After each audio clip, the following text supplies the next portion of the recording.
tugas kuliah. Jadi di sini mau wawancara kepala desa. Iya.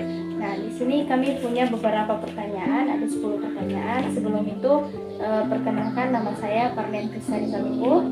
Dan nama saya April Peter Indisika. Nah, langsung saja Pak, izin hanya perkenalkan. Yang pertama, apa yang memotivasi Bapak untuk menjadi kepala desa? Jadi saya jelaskan dulu ya.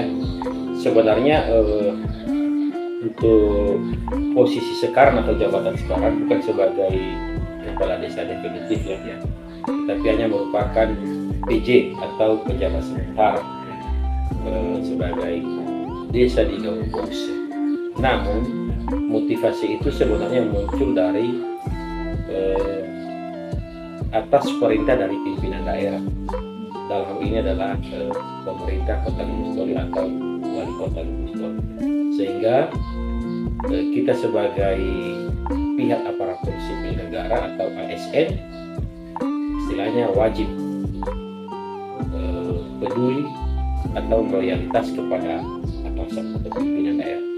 Jadi motivasi kita sebenarnya hanya untuk atas dasar penunjukan dari pimpinan daerah. Bagaimana latar belakang Bapak itu sebelum menjabat menjadi kepala? Latar belakang kita sebenarnya kita sebagai tenaga pendidik di Dinas Pendidikan yang merupakan sebagai tenaga pendidik di sekolah dasar. Namun pada 5 tahun terakhir dipercayakan kita sebagai pimpinan kepala sekolah di salah satu unit kerja di SD. Dan di desa kita juga sebelumnya sebagai anggota BPD Badan Peningkatan Desa.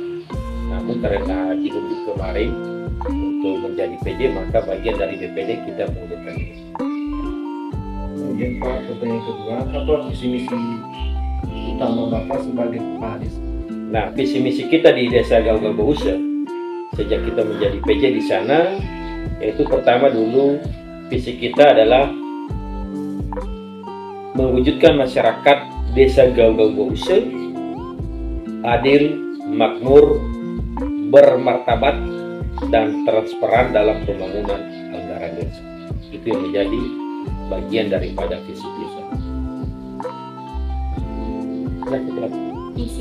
Misinya ada 4, yaitu 1, melakukan reformasi sistem kinerja perangkat desa. Perangkat desa guna meningkatkan kualitas pelayanan kepada masyarakat. Kedua, menyelenggarakan pemerintahan desa yang bersih, terbebas dari korupsi, dan dalam bentuk-bentuk lainnya. Ketiga, menyelenggarakan pemerintahan desa secara terbuka, bertanggung jawab, sesuai dengan peraturan perundangan yang berlaku. 4, mengurangi angka pengangguran dan kemiskinan dengan melalui istilahnya ada bantuan langsung tunai, dan juga kita mengimbau untuk menciptakan tenaga kerja. Udah.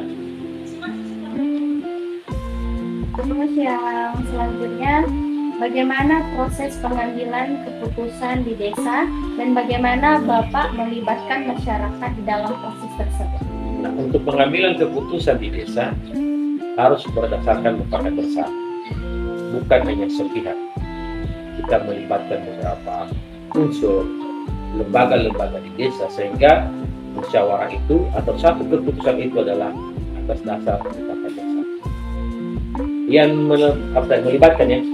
Yang dilibatkan itu terdiri dari lembaga-lembaga, contohnya DPD, LPM, termasuk juga bagian dari PKK, termasuk dia tokoh-tokoh masyarakat, tokoh pemuda, dan juga dari bidang keagamaan yang ada di kita, contohnya para gembala, pendeta di sekitar desa. Baik, pertanyaan selanjutnya itu, apa tantangan terbesar yang Bapak hadapi sebagai kepala desa dan bagaimana Bapak mengatasinya?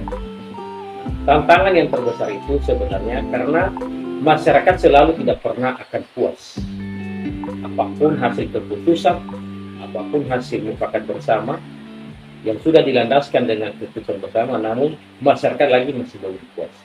Nah, di situ kita bukan menjadi barang pemuas, Ya. tetapi kita hanya memberikan dorongan, mengarahkan, dan jalan yang kita tempuh adalah memberikan arahan berupa kita mengarahkan, memperjelas apa yang menjadi keputusan itu, sehingga masyarakat akan mengenal dan mengetahui bagaimana latar belakang sehingga ada timbulnya suatu mufakat bersama. Pertanyaan selanjutnya, bagaimana Bapak mendeskripsikan gaya kepemimpinan yang Bapak lakukan? Kalau kita mendeskripsikan gaya kepemimpinan kita harus kalau prinsip saya dulu itu mendefinisikannya selalu berbeda-beda. Kalau satu minggu ini sedikitnya kita dalam arti ada istilah-istilah agak-agak ketat atau disiplin, namun minggu ke depannya ada sedikit pelonggaran. Berikutnya lagi kita beda-bedakan, karena setiap aparatur desa itu yang terdiri dari 12 orang pasti berbeda-beda karakter. Namun tidak semuanya juga kita mengikuti karakter mereka. Sehingga kita sedikitnya kasih kelonggaran, sedikitnya juga kita harus berada pada posisi aturan-aturan yang berlaku mengenai waktu, kedisiplinan, kebersihan, dan segala macam. Pertanyaan selanjutnya itu, bagaimana Bapak menjaga komunikasi yang baik dengan warga desa, dan apa yang metode atau saluran komunikasi yang apa? Kita menjaga komunikasi di tengah-tengah masyarakat itu, kita menghimbau dulu melalui surat-surat pemberitahuan atau berupa papan-papan informasi. Kedua, kita menjalin komunikasi dengan melalui kegiatan-kegiatan atau ada suatu organisasi di desa. Contohnya, dalam hal contohnya ada pesta, kita membangun komunikasi yang baik di situ, sekaligus menyampaikan yang menjadi tujuan-tujuan atau visi-misi atau apa yang telah ada kesepakatan bersama. Kedua, atau dengan melalui papan informasi dan melalui gereja. Di situ kita menyampaikan bahwa ini yang menjadi misi kita atau visi, ini yang menjadi kesepakatan, ini yang menjadi program kerja, ini yang menjadi output kita dalam beberapa bulan atau dalam jangka 1 tahun. Jadi bagaimana Bapak memberdayakan masyarakat desa agar mereka lebih mandiri dan berdaya saing? Kita memberdayakan itu dengan melaksanakan berbagai pelatihan-pelatihan. Contohnya di bidang PKK, maka kita mendatangkan dari tingkat PKK kota dengan materi-materi, contohnya bagaimana suatu rumah tangga itu bisa bertanggung jawab oleh para kaum ibu dengan cara kita mendatarkan keterampilan sehingga para ibu-ibu PKK memiliki keterampilan yang dapat menunjang pada kebutuhan keluarga. Pemuda, kita mengikutkan mereka dalam bentuk contohnya olahraga. Nah, dalam olahraga itu paling tidak kita menandakan juga pelatihan-pelatihan atau para pelatih, para pembina dari hutan kota. Sehingga ke depan pemuda itu dapat berdaya saing apa yang dia miliki bakatnya ke depan, sehingga termotivasi dalam Untuk pertanyaan selanjutnya itu, program apa yang saja yang sudah dapat inisiasi untuk membangun desa, dan apa hasil yang sudah program kita dulu, karena kami sebagai PJ hanya memperoleh daripada APBDes yang telah ditetapkan pada bulan November dan Desember tahun sebelumnya. Karena yang khusus kita sama dengan tingkat pemerintahan di daerah atau di pusat. Pada bulan November Desember sudah ditetapkan yang menjadi APBDes atau APBN juga kalau pusat, atau kalau kota yang menjadi adalah APBD tingkat kota. Kalau kita di desa APBDes. Nah, yang menetapkan itu sebenarnya adalah pada bulan November dan Desember oleh bersama-sama lembaga DPD, SPM, Karang Taruna yang ada di desa bersama dengan pemerintah. Karena kami sebagai PJ melanjutkan yang menjadi program direktur, dan kita sekarang dalam posisi tahap-tahap pembangunan.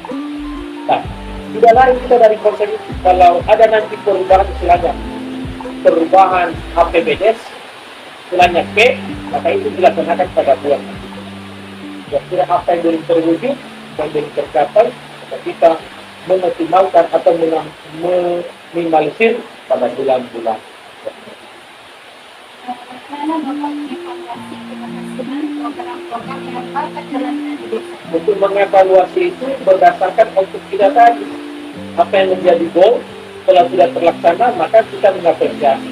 Kalau belum, pasti timbul suatu pertanyaan kenapa kira-kira. Mungkin dari, contohnya dari cuaca yang tidak mendukung, contohnya dalam satu bulan ini kita sudah ada program menyelesaikan satu fisik bangunan, tetapi akibat musimnya hujan maka tidak tercapai. Kedua, selalu kita memberikan dorongan atau kesadaran kepada masyarakat. Karena kadang-kadang masyarakat mereka itu tidak akan peduli, contohnya dalam segi fisik bangunan atau hal-hal lain, atau membangun rohani, membangun jasmani, maka perlu kita istilahnya memberikan kesadaran-kesadaran melalui organisasi yang kecil itu seperti persekutuan doa, gereja lagi, dan apa yang ada pada kegiatan-kegiatan. Pertanyaan yang terakhir, apa harapan dan rencana Bapak untuk desa ini ke depan? Harapan kita di desa kita ini supaya maju, dan kalau boleh tertinggal dari desa-desa yang istilahnya 3T, tertinggal, termiskin, ada yang satu lagi yang tertinggal dari sisi IT jaringan. Maka harapan kita itu sesuai daripada visi tadi, harus kita mensejahterakan seadil-adilnya. Maka dengan dana desa yang kita gunakan, kita harus fokus kira-kira melepaskan dari kemiskinan itu supaya masyarakat lebih sejahtera, menciptakan daya istilahnya tempat kerja di lingkungan itu melalui kegiatan-kegiatan kecil atau keterampilan-keterampilan, contohnya mikrokrediit. Kenapa kita harus berharap dari penggerak? Kita di sini sudah ada bahannya seperti pisang. Kalau dikelola itu menjadi satu pisang. Dan apalagi kita di daerah ini memiliki luas sawah pertanian yang cukup luas. Jadi harapan kita ke depan supaya selalu bekerja sama membangun desa, terlebih masyarakat, dan bekerja sama beberapa instansi di tingkat kota Bonisoli atau beberapa ekonomi. Demikian yang mohon maaf kalau ada kata-kata yang Jadi mungkin juga kami mohon maaf jika keterlambatan kerja terganggu lagi cuaca pulang juga. Demikian terima kasih.